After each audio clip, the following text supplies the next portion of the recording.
since I'm being politically heckled. मुझे क्यों नहीं बोलने दिया गया? ये तो देश से जुड़ा हुआ मामला है और देश की रक्षा किस आप कांग्रेस पार्टी इससे ये क्या साबित कर रही है कि कॉमन मैन के प्रॉब्लम उनके प्रॉब्लम नहीं है? Respected madam, The gentleman calls me madam respectfully, and I am grateful for the respect that he shows me. Sir, the Chinese incursion, ये इम्पोर्टेंट है। आप दीजिए। आप जो रूल्स बनाते हैं उसके तहत मैं फंक्शन करता हूं। आपने रूल्स जो बनाए हैं, जो डेली का बिजनेस है उसके तहत मैं चलूंगा। अगर 0 आवर चल रहा हर आदमी खड़े हो जाए तो मैं इजाजत नहीं दे सकता। You express the regret, Please. or you tell me that you have no power. तो ये हैं आज के हाइलाइट्स और शुरू हो चुका है आपका पसंदीदा शो संसद में। आज मल्लिकार्जुन खड़गे को बोलने का मौका क्यों नहीं मिला? जेंटलमैन की जिद पर क्यों अड़ी रही स्मृति ईरानी? चीन के सवाल पर क्यों भड़क गई निर्मला सीतारमण? और संसद में किसने खोल दी रूल बुक? कुछ ऐसे ही सवाल और उनके जवाबों को आज के शो में विस्तार से आपके सामने पेश करेंगे। तो चलिए चलते हैं सदन के अंदर। पहले बात लोकसभा की, जहां मामला बड़ा गर्म रहा। तो 11 बजे यहां कामकाज प्रश्नकाल के साथ शुरू हुआ और सबसे पहले आयुष्मान योजना पर सवाल किए गए। इस दौरान एक सवाल के जवाब में स्वास्थ्य मंत्री डॉक्टर मनसुख मंडाविया ने बताया कि देश में प्रतिदिन 7 से 8 लाख आयुष्मान योजना के कार्ड बन रहे हैं। जैसा माननीय सदस्य ने पूछा है कि हमारे आयुष्मान भारत योजना का कार्ड कम बन रहा है, माननीय अध्यक्ष महोदय, मैं आपके माध्यम से बताना चाहूँगा कि विश्व की सबसे बड़ी हेल्थ स्कीम के लिए देश में कार्ड बनाने के लिए गति से काम चल रहा है। आज तक हम थोड़ी जो पुरानी टेक्नोलॉजी थी उसके आधार पर बनाते थे तो कम बनता था, लेकिन हमने सॉफ्टवेयर बेस्ड अभी सिस्टम चालू की है। इस सिस्टम के अनुसार पर डे आज 7 से 8 लाख कार्ड डेली बन रहा है और अगले 4-6 महीने में हम देश में 50 करोड़ लोगों को कार्ड मिले उस दिशा में गति से काम कर रहे हैं। इसके बाद बीजेडी सांसद चंद्रशेखर साहू ने केंद्रीय मंत्री स्मृति ईरानी से आंगनवाड़ी व्यवस्था पर सवाल किया। जवाब में स्मृति ईरानी ने चंद्रशेखर साहू को जेंटलमैन कहा तो कांग्रेस सांसद अधीर रंजन चौधरी ने उन्हें टोक दिया। He has spoken about. I would, sir, through you, request the honourable member who stands here trying to ensure that I do not speak to score political brownie points to cease from an intervention while I'm trying to respond to an honourable member's. For him to presume that the gentleman is not a gentleman is an issue to deal between the gentleman and the so-called member. However, sir, टोकने के बाद भी Smriti Irani gentleman शब्द पर अड़ी रही। उनका कहना था कि अधीर रंजन ये सब अपने पॉलिटिकल आकाओं को खुश करने के लिए करते हैं। now with your permission, sir, if given in a country where the parliament prescribes free speech, I be allowed to continue. Like I said, the gentlemen who are trying to create a ruckus for impressing political masters should now know that they have been duly noted. I will, sir, with your permission, now proceed to answer a question that has been duly asked by a gentleman. इसके बाद सांसद चंद्रशेखर साहू ने स्मृति ईरानी को respected madam कहकर बुलाया तो इस पर स्मृति ईरानी ने एक बार फिर उन्हें ऑनरेबल जेंटलमैन कहते हुए थैंक यू बोला। प्रश्नकाल को आगे बढ़ाते हुए कांग्रेस सांसद अधीर रंजन चौधरी ने टीबी की महंगी दवाई पर केंद्र सरकार से सवाल पूछा। अच्छा, ड्रग रेजिस्टेंट टीबी के लिए जो नए दवा मिले हैं उसका नाम होते हैं कि डेलामानिड एंड बेटाक्विलिन, लेकिन खबर मिल रहा है कि इसका काफी किल्लतें बढ़ते जा रहे हैं। क्यों? और इधर आप जवाब में कहते कि सारे अवेलेबल है। मुझे सवाल यह कि ये सारे आम लोगों के लिए एक्सेसिबल है? मंत्री जी, आप बड़े बड़े डॉक्टर, सर आप बड़े बड़े डॉक्टर हैं, आपको आप अभी अभी पोषण के बारे में बोलते थे, तो हिंदुस्तान में 101 सूची में भूखमरी में आ गए हम लोग। सारे दुनिया में सबसे ज्यादा मैल न्यूट्रिशन हमारे देश में है और ये टीबी रेजिस्टेंट ड्रग की किल्लत है। तो मैं ये सवाल मेरा ये पॉइंटेड सवाल कि सर पॉइंटेड सवाल ये है कि ये जो मेडिसिन की बात हो रही है डेलामानिड एंड बेटाक्विलिन, ये पेटेंट में है या ये national list of essential medicine पे है? ये आपको मैं सीधा पूछना चाहता हूं कि पेटेंटेड है ये नेशनल लिस्ट पे है? स्वास्थ्य राज्य मंत्री डॉक्टर भारती प्रवीण पवार ने चौधरी के सवाल का जवाब देते हुए कहा कि दोनों दवाएं सारे सरकारी अस्पतालों में मौजूद हैं, फिर जब सरकार फ्री में दे रही है तो प्राइवेट में क्यों लेना चाहते हैं। प्रश्नकाल के बाद संसद में शून्यकाल शुरू हुआ तो सांसदों ने अपने अपने क्षेत्रों के साथ राष्ट्रीय विमर्श के मुद्दे उठाए। इस दौरान बीजेपी सांसदों ने झारखंड और उड़ीसा में अवैध खनन का मुद्दा उठाया। मुख्यमंत्री के जो सचिव हैं वो जेल के अंदर है, मुख्यमंत्री के जो बिजनेस पार्टनर हैं वो जेल के अंदर हैं, जो माइनिंग सेक्रेटरी थी वो जेल के अंदर है और उसके सीए के यहां 20 करोड़ रुपया पकड़ा है। ईडी ने जो अपनी जांच आगे बढ़ाई, उस जांच में यह पता चला कि यह पूरा का पूरा स्कैम जो है 10,000 करोड़ का है। और यह स्कैम इतना बड़ा है, आप इसी से अंदाजा लगा सकते हैं कि जो ट्रक जो है साहबगंज और मनिहारी एक घाट है, आप सभापति महोदय चूंकि बिहार को बड़े अच्छे तरीके से जानते हैं, वहां ट्रक डूब गया, 10 ट्रक डूब गए, 10 ट्रक डूब गए। आज तक 6 महीने हो गए, उन ट्रकों का कौन मालिक है वो ट्रक लेने के लिए नहीं आया। ड्राइवर कौन वहां ट्रक में बैठे हुए थे, उनकी डेथ हो गई, वो नहीं आया। खलासी कौन, किसकी डेथ हो गई, वो नहीं आया। तो मेरा लगातार ये मानना है एनजीटी का रूल का वायलेशन हो रहा है, माइनिंग एक्ट के रूल का वायलेशन हो रहा है। गिट्टी और बालू अवैध पैमाने पर केवल खनन ही नहीं हो रहे हैं, ये बांग्लादेश तक जा रहा है। और बांग्लादेश के साथ जो हमारा बॉर्डर लगा हुआ है, सारे माफिया बांग्लादेश और आईएसआई कंट्रोल्ड है और ये सारे पैसे prevention of money laundering act में बाहर चले गए। मेरा आपके माध्यम से आग्रह है कि भारत सरकार के, चूंकि सारे रूल, माइनिंग एक्ट भारत सरकार का है, एनजीटी एक्ट भारत सरकार का है, वहां का आम आदमी परेशान है, मुख्यमंत्री खुद इसमें इन्वॉल्व है। मुख्यमंत्री के सचिव के यहां जब रेड होता है तो उनके ब्लैंक चेकबुक नजर आते हैं। इसकी सीबीआई इंक्वायरी हो, इसकी एनआईए की इंक्वायरी हो, क्योंकि ये बांग्लादेश जा रहा है और हमको जो है मुक्त करिए और 10,000 करोड़ जो देश का बाहर चला गया है उसको वापस लाकर गरीबों में बांट। इसके बाद सदन में संविधान अनुसूचित जनजाति आदेश तीसरा संशोधन विधेयक 2022 पर चर्चा हुई और चर्चा के बाद विधेयक लोकसभा से पारित हो गया। माननीय सभापति महोदय, मैं प्रस्ताव करता हूं कि इस विधेयक को पारित किया जाए। प्रश्न है कि विधेयक को पारित किया जाए। जो सदस्य इसके पक्ष में वो हाँ कहें, जो सदस्य इसके विरोध में वो ना कहें। मेरे विचार में निर्णय हाँ वालों के पक्ष में हुआ, हाँ वालों के पक्ष में हुआ, प्रस्ताव स्वीकृत हुआ, विधेयक पारित हुआ।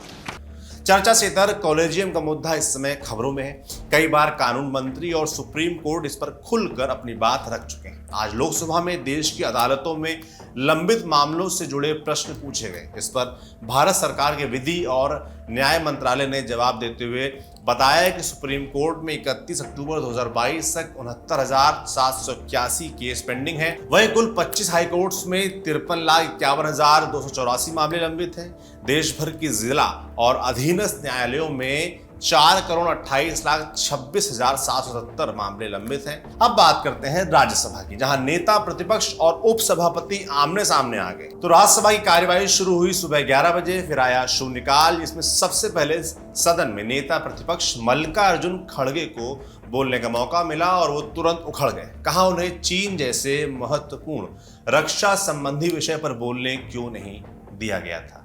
सर, एक क्लैरिफिकेशन मुझे यहाँ देना जरूरी पड़ रहा है और ये सुनने लायक भी है। महोदय, मैं सदन में एक महत्वपूर्ण मुद्दे को उठाना चाहता था। आप जानते हैं कि बीते कुछ दिनों से अरुणाचल प्रदेश के तवांग सेक्टर में चाइनीज इनकर्शन जैसे बहुत गंभीर मुद्दों को सांसद उठा रहे हैं। हमारी सेना बहादुरी के साथ स्थिति का मुकाबला कर रही है।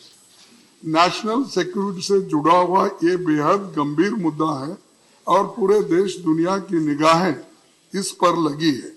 लीडर ऑफ अपोजिशन होने के नाते इस मुद्दे पर सांसदों की भावनाओं के साथ खड़ा होना और तत्काल कदम उठाने की मांग करना ये मेरी जिम्मेदारी बनती है। इसी कारण 14 दिसंबर 2022 को मैंने सदन में इस मसले पर हस्तक्षेप किया। माननीय डिप्टी चेयरमैन आप थे, साहब ने कहा कि मैं इस मामले को इसलिए नहीं उठा सकता क्योंकि इस बारे में मैंने कोई नोटिस नहीं दिया है।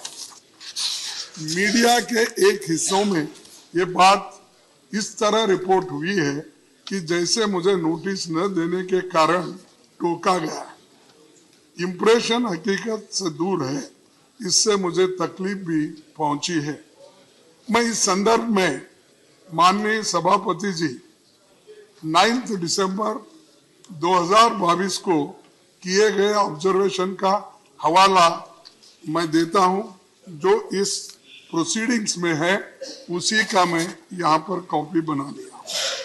सर, चेयरमैन साहब ने कहा उस दिन, we have two very distinguished people in this house by way of their designation, the leader of the house, the leader of the opposition, we have the former Prime Minister.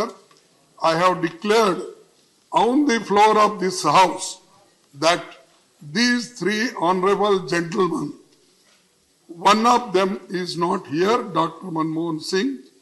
If they rise, I will not look at the rules book. I said so in your presence, and all you have to access to them. My ears will be open to most difficult situation coming from this side or from them. These are the words by chairman, he said. In view of this, I thought, मैंने इस वक्त को माननीय सभापति के एक वायदे के रूप में ग्रहण किया और महसूस किया कि ये पूरे सदन के लिए एक डायरेक्शन है। इसीलिए मैंने इस मामले में हस्तक्षेप करना चाहा था, लेकिन मुझे अनुमति नहीं मिली। मैं इस तथ्य से सदन को अवगत कराना चाहता हूं कि इस विषय में स्पष्टीकरण भी देना चाहता हूं, और आपने जो चेयरमैन ने इस सदन में कहा, क्या ये सत्य है, क्या असत्य है? क्या मुझे आपने पहले स्वीकार किया कि आप और हाउस के लीडर और फॉर्मर प्राइम मिनिस्टर कभी भी बात कर सकते हैं, अपने पॉइंट को रेज कर सकते हैं? नहीं, मुझे क्यों नहीं बोलने दिया गया? ये तो देश से जुड़ा हुआ मामला है और देश की रक्षा की देश के एक मिनट, देश के रक्षा के लिए और सारे सदन के सदस्यों की भावनाओं को देखते हुए मैं खड़ा हुआ। अब और मुझे आपने पहले कहा आपको खड़ा होने की इजाजत है, लेकिन ऐसा हुआ आपने कि आपको टोक दिया। मैंने आपने पक्ष रखा, मैं कहूं तो इसीलिए either sir you express the regret or you tell me that you have no power। खड़गे के आरोपों पर उपसभापति हरिवंश ने जो सफाई दी उसे भी सुनिए। माननीय एलओपी के प्रति पूरा सम्मान रखते हुए जो मुद्दे उन्होंने उठाए हैं उसको देखकर मैं उस पर रिस्पॉन्ड करूंगा। नंबर 1, जहां तक मुझे स्मरण है 267 की नोटिस माननीय एलओपी की थी, मैंने नोटिस पढ़ने की इजाजत दी। लगभग पूरी नोटिस माननीय एलओपी ने पढ़ी, लगभग पूरी नोटिस एलओपी ने पढ़ी। जो नोटिस नहीं, प्लीज, जो नोटिस बहस के लिए स्वीकृत नहीं थी, नियमतः आप इसका ध्यान रखें। Please please please please please please, मैं रिकॉर्ड चेक कर मैंने कहा मैं आपको पुनः बताऊंगा, लेकिन आपके प्रति पूरा सम्मान रखते हुए माननीय चेयरमैन ने जो भी भावना आप जैसे वरिष्ठ लोग और माननीय एक्स प्राइम मिनिस्टर के लिए व्यक्त की है और लीडर ऑफ द हाउस के लिए व्यक्त की, उनका पूरा सम्मान रखते हुए मैं हमेशा मौका देता हूं। पर आपसे मेरी ये गुजारिश है कि जो नोटिस स्वीकृत नहीं थी उस पर भी मैंने बोलने को आपको इजाजत दी, आपको रिकॉर्ड भी रखना चाहिए। दूसरी चीज प्लीज प्लीज, दूसरी चीज, अब आप मुझे भी बोलने नहीं दे रहे हैं तो मैं आपको कहता हूं प्लीज। दूसरी चीज, जहां पर जो नोटिस जिस दिन थी माननीय रक्षा मंत्री ने बयान दिया, माननीय रक्षा मंत्री के बयान के बाद स्पष्टीकरण के संबंध में चर्चा हुई। मैंने स्पष्ट किया कि स्पष्टीकरण पर इस सदन की पहले की क्या स्थिति रही है, किन मुद्दों पर सदन ने क्या अपनी राय रखी है, वो मैंने कोट करके बताया आपको कि ऐसे मुद्दों पर पहले कब बहस नहीं हुई है। चूंकि अत्यंत संवेदनशील देश का मुद्दा है, मैंने स्थिति स्पष्ट की। इसलिए आपके प्रति पूरा आदर रखते हुए जो मुद्दे आपने उठाए हैं मैं उसको लौटकर और स्पष्ट करूंगा डेट वाइज, लेकिन आप जब भी खड़े हुए हैं चेयर ने मौका दिया, आपके प्रति वो पूरा सम्मान रखते हुए। हरिवंश की सफाई के बाद भी सदन में हंगामा जारी रहा। इसके बाद तृणमूल कांग्रेस के सांसद नदीमुल हक ने चाइनीज ऐप का मुद्दा उठाते हुए वित्त मंत्री निर्मला सीतारमण से जवाब मांगा। निर्मला बोलने के लिए खड़ी हुई तो विपक्षी सांसदों का हंगामा जारी था। हंगामे पर निर्मला ने जवाब बीच में रोकते हुए सदन में अपना गुस्सा जाहिर किया। सर, कांग्रेस पार्टी इससे ये क्या साबित कर रही है कि कॉमन मैन के प्रॉब्लम उनके प्रॉब्लम नहीं है? This is a common man's problem on which we've taken action. Prime Minister Modi is concerned about the small borrowers who are getting cheated by apps. Congress party has just clearly betrayed their lack of concern for common man. So here we have taken concentrated efforts. RBI, MeitY, MCA and the Minister of Finance are working to ensure common men are not cheated by any apps. Thank you. उपसभापति हरिवंश ने जब विपक्षी सांसदों से शांति बनाए रखने की appeal की तो नेता प्रतिपक्ष मल्लिकार्जुन खड़गे ने रूल बुक तक खोल डाली। तो जवाब में उपसभापति ने भी रूल बुक से ही जवाब दिया। आप हमारे सदस्य इधर के मेंबर जब कोई भी सवाल उठाते हैं या चर्चा के लिए डिमांड करते हैं तो आप सारा सकट उसको नकारते हैं। इससे क्या होता है कि उस साइड की बात चले जाती है और हमको जो कहना है वो बात आती ही नहीं और आप हमको मौका ही नहीं देते हैं। लेकिन आप बोलते हैं बार बार रूल्स कौन से, मैं बताता हूं। 266 में residuary powers, all matters not specifically provided for in these rules and all questions relating to the detailed working of these rules shall be regulated in such manner as the chairman may from time to time direct. Right. Means you can direct, you can suspend the rules, you can allow us. This is very important matter. Sir, the Chinese incursion, ये important है। आप देखिए, आप see how they are, बहस की इजाजत नहीं है। नहीं, प्लीज। माननीय एलओपी को मैंने सुबह मौका दिया, पुनः माननीय एलओपी खड़े हुए रूल कोट करने के लिए मैंने मौका दिया। अब माननीय सदस्यगण मुझे आप ये बताएं, जिस रूल का उन्होंने उल्लेख किया उस रूल में कहा जा रहा है कि all matters not specifically provided for in these rules and in all questions relating to the detailed working of these rules shall be regulated in such manner as the chairman may from time to time direct. मैं chairman का जो direction है उसी के तहत आपको स्पष्ट किया। 267 में नोटिस नहीं है तो जो रूल्स के तहत जो बिजनेस आज का है मैं उसी के तहत जाऊंगा। कोई व्यक्ति अगर बिजनेस को चेंज करना चाहे तो उसकी प्रक्रिया है, मैं उस प्रक्रिया में अपेक्षा करता हूं कि आप उस प्रक्रिया का पालन करें, आप नोटिसेस दें उस प्रक्रिया के तहत, उस रूल्स के तहत और उस पर बहस की मांग करें प्लीज। नियम पर बहस खत्म हुई तो विपक्षी सांसद वेल तक जा पहुंचे और राज्यसभा को 12 बजे तक के लिए स्थगित कर दिया गया। इसके बाद 12 बजे राज्यसभा का प्रश्नकाल शुरू हुआ। इसमें बीएसएनएल 5G का मुद्दा उठा तो संचार मंत्री अश्विनी वैष्णव ने अतीत में बीएसएनएल पर हुए अत्याचार के लिए यूपीए सरकार को जिम्मेदार ठहराया। माननीय सांसद जी ने बहुत ही महत्वपूर्ण प्रश्न पूछा है। कई बार मुंह न खुले तो ज़्यादा अच्छा होता है, लेकिन अब इन्होंने पूछ ही लिया तो बोलना ही पड़ेगा। सर, बीएसएनएल एक बहुत ही हेल्दी कंपनी थी, बहुत अच्छी कंपनी थी। एमटीएनएल बहुत एक हेल्दी कंपनी थी। 2004 से 2014 वाला जो पीरियड था, उस पीरियड में इन दोनों कंपनीज पे जिस तरह का अत्याचार हुआ, इन दोनों कंपनीज को एकदम कैश काउ मान के कुछ लोगों ने जिस तरह से इसको ट्रीट किया, जो आज ऑपोजिशन बेंचेस में बैठे हैं, इस तरीके से इन कंपनीज को एक एक करके सिस्टमेटिक तरीके से खराब किया। अगर एग्जाम्पल देंगे तो 10 एग्जाम्पल निकलेंगे सर। मैं ये कहना चाहूंगा सर, माननीय chairman sir, honourable chairman sir, मैं ये कहना चाहूंगा आज 2019 में पहला पैकेज करीब 70,000 करोड़ का बीएसएनएल को माननीय प्रधानमंत्री श्री नरेंद्र मोदी जी ने दिया। उसके बाद में बीएसएनएल एक ऑपरेटिंग प्रॉफिट में आया और अभी पिछले जुलाई में बीएसएनएल के फर्दर रिवाइवल के लिए 1,64,000 करोड़ का पैकेज पीएम साहब ने दिया है।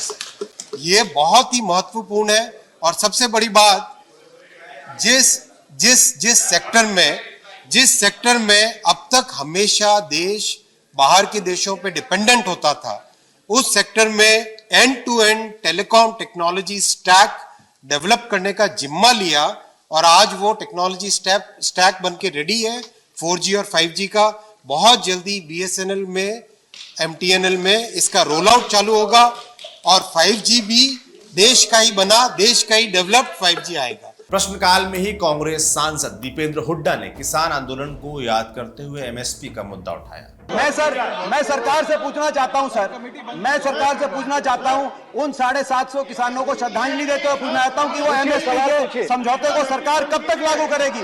मैं पूछना चाहता हूं उन MSP पे गारंटी के समझौते को सरकार कब तक लागू करेगी। और वो जो चेयरमैन है, वो जो MNC में काम कर रहे हैं, MNC कंपनी, मल्टीनेशनल कंपनियों के में नौकरी करने वाले देश के किसान का भविष्य निर्धारित करेंगे। मैं पूछना चाहता हूँ।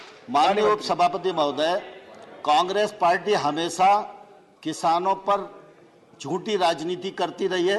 इसी के कारण पूरे देश भर में किसानों को दुर्दशा का शिकार होना पड़ा। किसान आंदोलन के समय भी कांग्रेस पार्टी ने दोहरा चरित्र अपनाया। जो कांग्रेस पार्टी सत्ता में रहते हुए कहती थी और जिन कानूनों की वकालत करती थी, हमने उन कानूनों को बनाया और बाद में जाके किसानों को उकसाने के लिए बैठ गए। माननीय उपसभापति महोदय, माननीय प्रधानमंत्री नरेंद्र मोदी जी ने किसानों को आश्वस्त करते समय कहा था कि मैं कृषि सुधारों के लिए समिति बनाऊंगा। उस समिति में वैज्ञानिक भी होंगे, अधिकारी भी होंगे, राज्य सरकार के अधिकारी भी होंगे, किसानों के प्रतिनिधि होंगे। वो समिति बन गई है और वो समिति विचार कर रही है। उसमें जो किसान प्रतिनिधि हैं, वो किसान यूनियनों को प्रतिनिधि हैं। उन किसान यूनियनों को इस प्रकार से लांछित करना और उनके बारे में ये कहना बिल्कुल भी गलत है। धन्यवाद। इसी के साथ प्रश्नकाल खत्म हुआ और राज्यसभा की कार्यवाही दोपहर 2:30 बजे तक के लिए स्थगित कर दी गई। इसके बाद राज्यसभा में गैर सरकारी सदस्यों ने अपने अहम संकल्प पेश किए। गैर सरकारी सदस्यों का मतलब ऐसे सदस्यों से है जो केंद्रीय मंत्रिमंडल का हिस्सा नहीं होते हैं। तो ये थी आज की संसद की पूरी कार्यवाही। आगे जो होता है वो भी आपको हम ऐसे ही बताते रहेंगे संसद में आज के अगले एपिसोड में। बाकी ये शो लिखा हमारे साथी अंशुल ने। शो आपको कैसा लगा हमें कमेंट बॉक्स में लिखकर जरूर बताइए। शुक्रिया।